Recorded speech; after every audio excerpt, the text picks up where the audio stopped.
What's up, YouTube?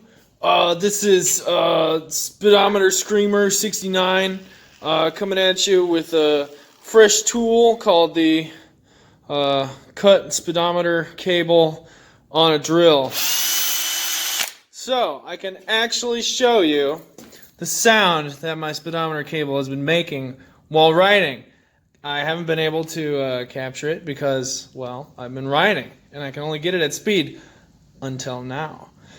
I bought a new speedometer cable and I cut my old one specifically so I can make a tool like this, and I can replicate this sound. So this is my speedometer cable, or my speedometer, and I can just put this in here and I just gotta turn it a little bit. Now it's in there and you can actually see the inner mechanism is turning. I didn't actually grease that part. I just stuck the hose of the dry lube in there. But listen.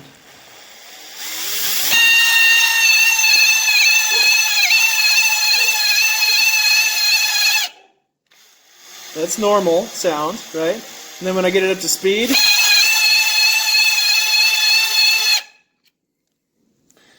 can you imagine how fucking annoying that is?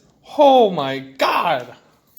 So I'm gonna try and grease not the inner part, but the part that actually turns. Here, let's see if you can see it again. See how it's turning on the inside? I didn't get oil on the outer edge. So I'm gonna grease that and try and spin it in and see what happens. So yeah, like and subscribe. Thanks again for watching.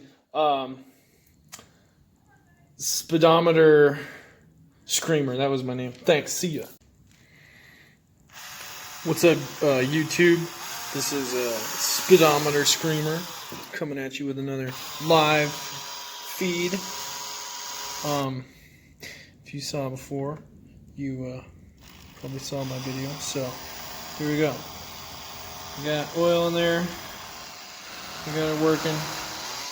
Now this drill is simulating about 20 miles an hour. So as you can hear, the max speed is not making the noise anymore. So it's kind of ridiculous, but the only way that I can test it is by getting it up to speed to find out if it actually works or not. I don't think I'm going to do that tonight, but, you know, just so we see what happens. Thanks, see you.